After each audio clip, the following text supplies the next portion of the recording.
Mengejutkan, nama rekan Nikita Mirzani yaitu Dr. Oki didesak beberapa pihak untuk diperiksa dan ikut menjadi tersangka, bahkan ditahan seperti Nikita Mirzani dan asisten pribadinya bernama Mail Saputra. Merespon desakan tersebut, Dr. Oki kemarin telah menunjuk Sunan Kalijaga sebagai kuasa hukum pribadinya.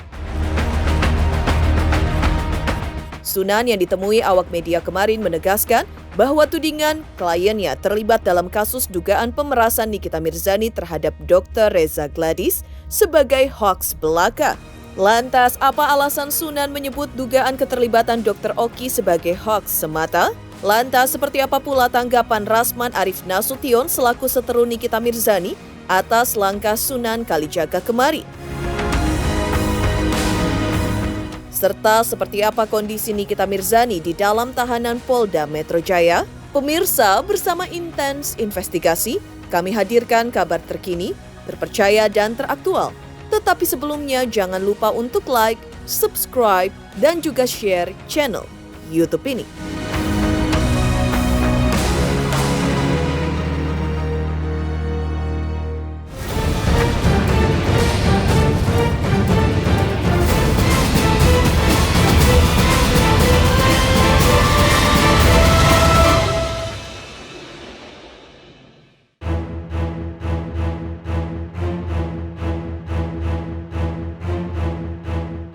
Geger, nama Dr. Oki disebut-sebut pihak kuasa hukum Dr. Reza Gladys agar ikut dijadikan tersangka dan ditahan oleh polisi dalam kasus dugaan pemerasan yang juga menyeret Nikita Mirzani menjadi tersangka dan ditahan. Mendengar desakan tersebut, Dr. Oki telah menunjuk Sunan Kalijaga sebagai kuasa hukum sejak kemarin malam. Menurut Sunan Kalijaga, dirinya sudah mendapatkan semua keterangan dan melihat semua bukti dari Dr. Oki tentang peristiwa yang sebenarnya terjadi di mana melibatkan kliennya.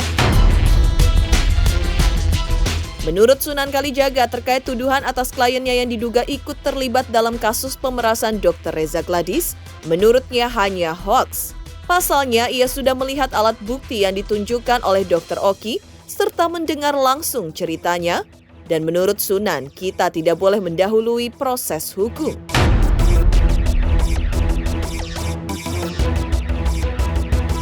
Agenda hari ini saya mau menghadap Pak Direktur.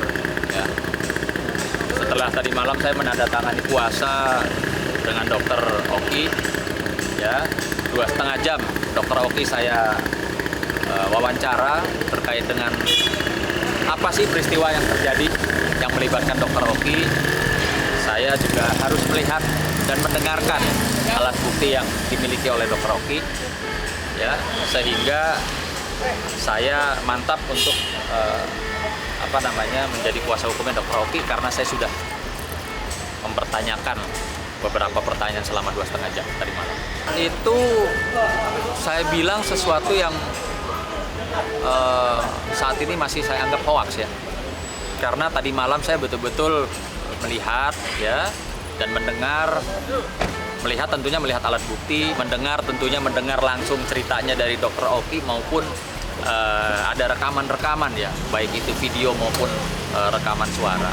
Jadi kita tidak boleh mendahului proses hukum tentunya dan menyatakan seseorang ini terlibat atau bersalah atau menjadi tersangka gitu, nggak boleh.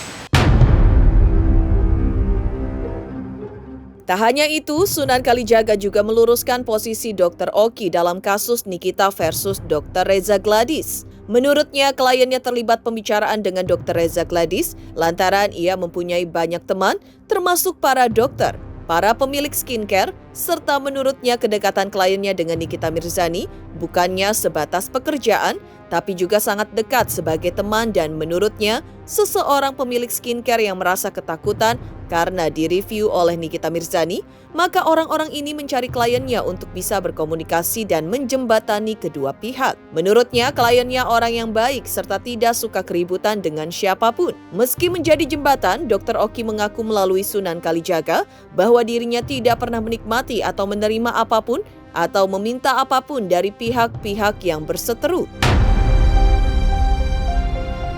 Perantara.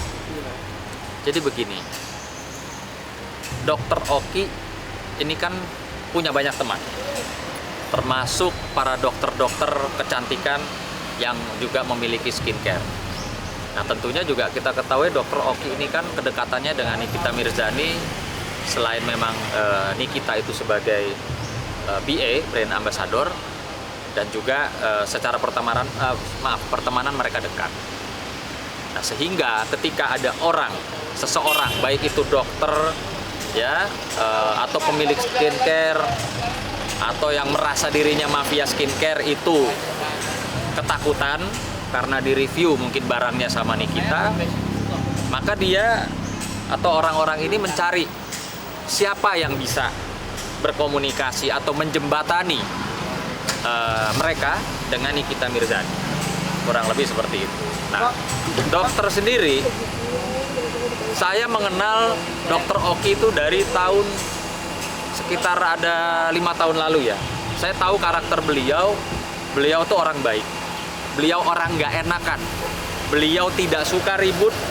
Beliau orang yang kepingin semuanya baik. Nah, jadi perlu diketahui teman-teman bahwa akibat dari kebaikannya dia, nggak enaknya dia sama teman-teman yang sedang berseteru, maka dia mencoba menjembatani. Ya, jadi saya garis bawahi menjembatani, bukan ya ada niat yang lain-lain. Karena dibuktikan tadi malam, Bang, sampai keluar air mata sedikit ya. Saya tidak pernah menikmati atau menerima apapun atau meminta apapun dari orang-orang yang berseteru. Gitu loh. Jadi dia memang menjembatani. Udah, ini mau ketemu, mau silaturahmi, udah silakan kalian urus sendiri ya, begitu. Nah, tapi ketika ada satu persoalan, ada miskomunikasi di si A dengan Nikita, ya dua-duanya juga balik lagi ke Dr. Oki. Jadi saya rasa Dr. Oki ini adalah seseorang yang baik, tapi di tempat yang salah, di tempat orang yang sedang berseteru. Maka saat ini juga saya ingin menghimbau, ya, saya ingin menghimbau para penasehat hukum, ya, rekan sejawat saya yang saya lihat hampir setiap hari di bulan suci Ramadan ini, ya, fokusnya hanya terlihat emosi kepada pihak penyidik. Karena kenapa cuma Nikita sama Mail yang ditangkap? Ya, masih terlihat kepingin ya klien saya Dr. Oki atau kepingin dokter yang lain atau orang-orang lain ikut masuk. Ya, ikut masuk ditahan. Jangan kalian dijadikan alat pemuas oleh klien-klien kalian. Mail sudah masuk, Nikita sudah masuk, kliennya belum puas, maka wah ini harus Dr. Oki masuk. Jangan. Kita ini kan kita sama-sama. Kalian lapor polisi tentunya kalian percaya sama polisi. Kalian lapor ke Polda, kalian percaya dengan penyidik Polda Metro Jaya. Percaya bahwa mereka bekerja secara profesional. Buktinya apa? Buktinya tidak ada tuh yang katanya orang-orang Nikita kebal hukum. Buktinya apa? Kinerja dari pihak penyidik Polda Metro Jaya, khususnya Direktorat Cyber, Nikita ditahan, Mail ditahan. Ya kan? Itu sudah membuktikan bahwa penyidik Cyber Polda Metro Jaya itu bekerja secara profesional. Di sisi lain, Rasman Arif Nasution, salah satu seteru Nikita Mirzani, mendesak polisi agar segera memeriksa pula teman Nikita Mirzani bernama Dr. Oki yang diduga terkait dalam perkara Dr. Reza Gladys versus Nikita, sehingga menurutnya semuanya harus menjadi terang. Tak hanya itu, Rasman Nasution juga mempertanyakan tentang produk Reza Gladys yang diduga overclaim. Bahkan produk-produk kecantikan lainnya yang diduga bahkan mengandung zat berbahaya, tapi dijual untuk mendapatkan keuntungan pribadi yang menurut Rasman merupakan suatu aksi kejahatan. Menurut Rasman, Dr. Oki harus ikut diproses hukum agar terbuka semuanya. Tentang persoalan Oki, saya sudah bilang, tolong periksa Oki. Dia sudah tunjuk pengacaranya Adinda Sunan Kalijaga. Saya minta fair, periksa Dr. Oki. Kenapa ada pembicaraan dia dengan Reza Gladys? Yang ketiga, kenapa Reza Gladys mau membayar 4 miliar? Ada apa dengan produk dia?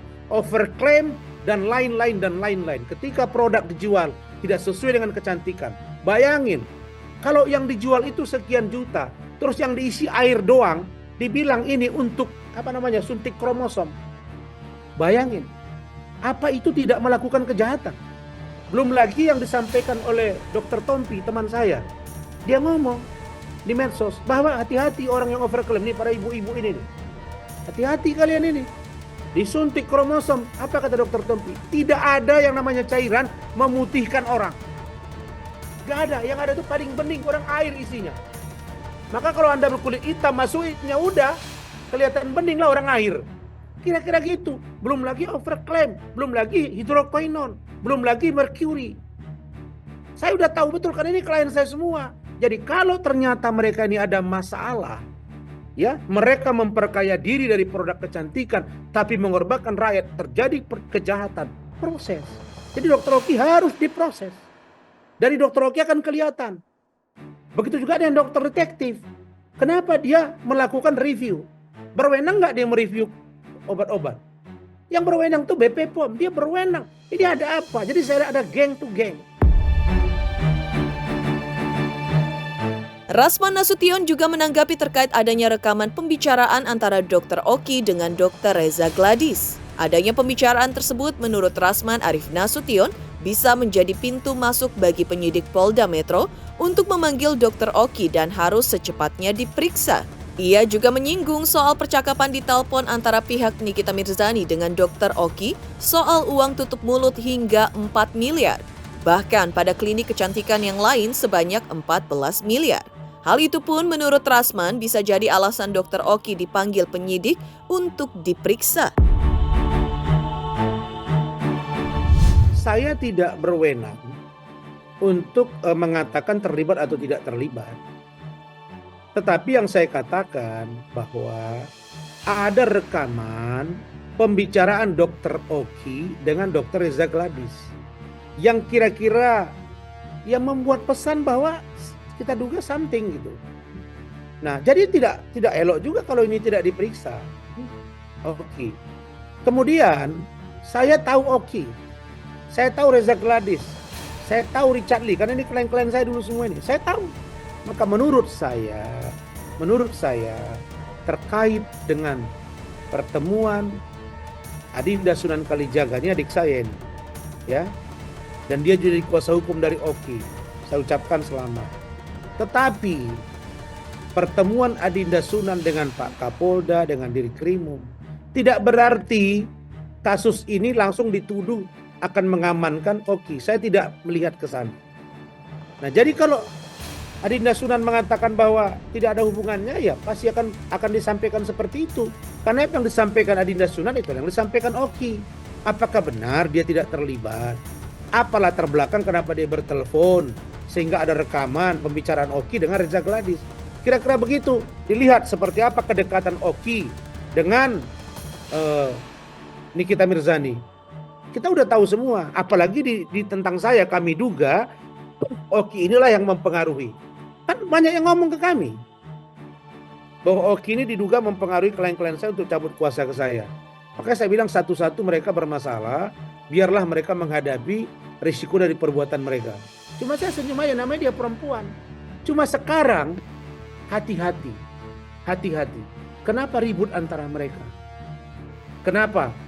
Ada apa sampai setor asal uang tutup mulut Nikita Mirzani bayar 4 miliar.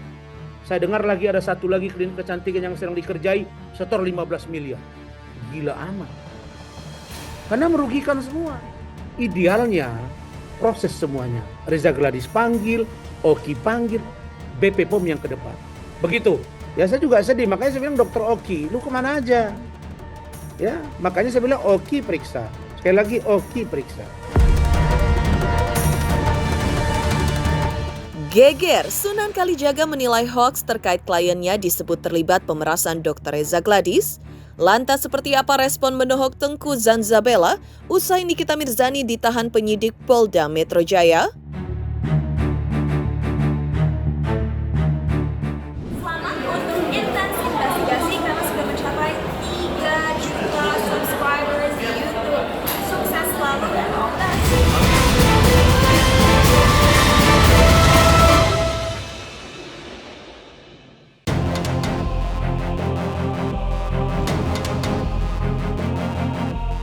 Ditahannya Nikita Mirzani bahkan sangat disyukuri oleh Tengku Zanzabella yang dulu sahabat karibnya, kemudian berubah menjadi seterunya, bahkan berujung dirinya melayangkan laporan polisi. Hal itu dilakukan Tengku Zanzabella lantaran ia merasa dirinya termasuk anaknya dihujat, difitnah, bahkan direndahkan oleh Nikita Mirzani. Ketika itu, Tengku merasa serangan Nikita Mirzani sudah sangat keterlaluan karena sudah melabeli dirinya sebagai pengguna narkoba, menyebarkan nomor telepon pribadinya, hingga memposting foto anaknya di sosial media. Seperti inilah ungkapan hati kekesalan Tengku Zanzabella atas Nikita Mirzani. Ya saya bersyukurlah sama Tuhan. Jadi Nikita Mirzani ini bisa ditahan seperti itu. Bahkan dia sendiri mungkin tidak berpikir bahwasannya dia bisa ditahan begitu.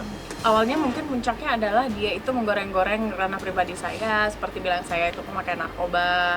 Lalu saya dipecat dari sahabat polisi. Lalu dia bilang dia posting-posting foto saya, foto anak saya begitu. Iya, terkait anak diposting, wajah saya yang diedit-edit kayak gitu-gitu ya. Ya itu pada saat itu titik terendah saya. Padahal saya itu membantu dia dengan tulus. Walaupun dia keluar-keluar bilang siapa yang nyuruh lu bantu? Iya, memang lu gak akan bisa nyuruh gue, kan lu di dalam penjara gitu. Artinya melalui perantara Kak Fitri ini bantuan saya datang gitu. Iya, sakit hati pasti. Apalagi nomor saya disebarin kan. Itu kan berdampak sekali dengan rezeki saya gitu lah ya. Artinya dia secara tidak langsung sudah mematikan rezeki saya. Karena nomor tersebut adalah nomor penting buat saya. Akhirnya saya dilecehkan dari pesan-pesan yang dikirimkan oleh siapapun itu gitu. Tapi nggak apa-apa, artinya kan saya menganggap keadilan itu akan datang dengan caranya kan begitu. Walaupun kali ini bukan dengan laporan saya, tapi goals-nya ya tetap itu. Tengku Zanzabella juga mengungkap bahwa ditahannya Nikita Mirzani kini seolah mematahkan semua pernyataan Nikita sebelumnya yang menilai institusi Polri di matanya tidak ada positifnya. Seakan-akan institusi yang digawangi Jenderal Listio Sigit Prabowo ini, semua urusan bisa dikendalikan dengan uang. Bahkan anggapan banyak pihak bahwa Nikita ditahan hanya bersifat sementara guna untuk memuaskan hati banyak orang, menurut Tengku bisa dibuktikan seiring berjalannya waktu, apakah anggapan itu akan terbukti atau justru akan keliru. Sebab dirinya akan berusaha keras untuk mengawal kasus Nikita Mirzani versus Dr. Reza Gladys hingga dijatuhkannya vonis terhadap Nikita Mirzani nantinya. Iya, itu terpatahkan bahwasannya kayak dia kan selalu merendahkan institusi Polri juga ya di lain sisi ya. Walaupun ada orang yang bilang dia itu pro Polri gitu ya. Tapi kan dia sering kali bilang, emang lu punya duit. Nah ini, kejadian kali ini itu relate semua dengan apa yang dia ucapkan gitu. Artinya, lu kalau mau aman, lu bayar. Dan ini dia lakukan juga begitu. Ya, saya mengapresiasi, ini hebat loh PMJ ini bisa sampai mengorangekan Nikita Mirzani, walaupun banyaklah yang bilang ini sebentar aja, ini untuk memuaskan hati masyarakat saja. Ya kita lihat aja lah, semua kan nanti terlihat pada hasil. Nanti baru bisa kita apresiasi penuh pada saat hasil akhir gitu. Ya, saya akan mengawal kasus ini sampai putusan akhir. Mengejutkan respon menohok Tengku Zanzabella usai Nikita Mirzani ditahan Polda Metro Jaya dalam kasus pemerasan. Lantas seperti apa kesaksian Lucinta Luna terkait kondisi Nikita Mirzani di tahanan saat dijenguknya baru-baru ini? Selamat untuk intens investigasi. 3 juta subscriber, luar biasa sekali 3 juta.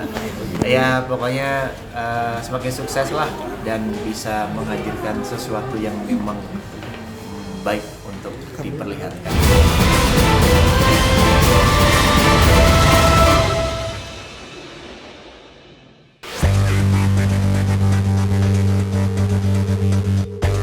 Ditahannya Nikita Mirzani di Polda Metro Jaya terkait kasus dugaan pemerasan 1,5 miliar rupiah, pencemaran nama baik hingga dugaan tindak pidana pencucian uang pada hari Selasa tanggal 4 Maret 2025 membuat rekan-rekannya merasa prihatin. Lucinta Luna, salah satu rekannya pun mengaku baru-baru ini telah menjenguk Nikita Mirzani di tahanan Polda Metro Jaya dan mengungkap kondisi terkini Nikita Mirzani di balik jeruji besi tahanan. Saat ditemuinya, Nikita dalam kondisi bahagia, Mereka pun bercanda dan ngobrol-ngobrol, bahkan sembari bernyanyi. Melihat kondisi Nikita tersebut, Lucinta Luna yang sebelumnya syok dan sedih mendengar ibunda Loli ini ditahan, justru mengaku kagum dengan ketegarannya menjalani apa yang menimpanya. Rupanya mereka sebelumnya sudah janjian untuk buka puasa dan sahur bersama. Tapi semuanya itu kini tinggal rencana. Satu hal yang membuat Lucinta merasa terharu dengan kondisi Nikita adalah karena ia mengaku merasa kangen dengan ketiga buah hatinya di rumah. Kondisinya semenjak aku keluar dari kantong ajaib baling-baling bambu. Aku ketemu sama Kak Niki, dia happy banget, baik, santai, ya, calm down, ya. Dan kita sebagai Marvel Avenger, ya kan, kita selalu mensupport sama Kak Niki gitu. Happy, malah kita bercanda kita ngobrol-ngobrol, terus nanyain waktu gimana di Spanyol, aku joget-joget jadi biduan gitu, nyanyi-nyanyi gitu. Gimana Kak Niki di sini? Baik banget di sini, orang-orangnya pada humble semuanya gitu. Gue jadi gemuk nih, kayak gue tuh naik di berat badannya gitu. Tadinya nih kalau misalnya nggak di sini, Neng bukber di rumah gue tuh, bayinya Kak Niki tuh. Sahur bareng yuk nginep. Ya kan, ya aku shock aja. Sebagai teman sih sebetulnya kalau aku pribadi, aku shock, sedih. Karena apa? Karena temanku sendiri itu. Tapi Kak Niki tegarnya minta ampun. Dan dia tuh benar-benar kayak, apaan sih? Mah cemen, ini mah cuma biasa aja gitu. Aku juga selalu ngasih support. Mak, jangan lupa berdoa ya Mak. Kita semua mendukung, kita semua mensupport. Pokoknya gue cuma bisa ngasih lu doa. Apapun lu minta bantuan sama gue, lu bilang. Ya, bilang aja, kapanpun lu mau, gue datang. Semalam aku datang malam, ya kan. Terus karena aku nggak enak juga kan, temen aku yang tadi malam juga pengen nengokin pagi. Katanya kalau pagi lebih enak gitu. Jadi ya udah sebisa mungkin gitu. Karena kan namanya Kak Niki juga jasanya banyak banget sama aku, baik banget sama aku. Pokoknya dibalik semua ini ya, kalau aku lagi kesusahan, aku lagi dalam menderita, pernah diinin sama seseorang, dia ngebantuin aku. Masa iya sih seorang teman sendiri kita juga harus balas jasanya gitu loh. Jadi inilah yang bisa aku lakukan, menjenguk, kasih support gitu, bikin happy, hibur. Dan matanya itu bersinar-sinar terang, bercahaya, berkilau, glowing, ya kan gitu. Yang satu sih yang aku agak terharu juga, sedih juga. Dia kangen anak-anak. Kangen anak-anak yang masih kecil-kecil, Aska, Arkana gitu loh. Terus Loli juga. Loli kan sekarang kan udah berubah nih ya kan. Jadi ya gimana ya hati seorang ibu gitu loh. Maksudnya nggak ketemu sama anaknya udah berapa hari nih? 2 apa 3? 2 harian, itu aja udah kangen, udah minta ampun. Itu doang sih tadi kita ngobrol-ngobrol kayak gitu. Kangen gitu loh, biasanya kan si Arkana sama Aska kan nggak bisa lepas dari ibunya gitu loh, selalu nempel terus gitu.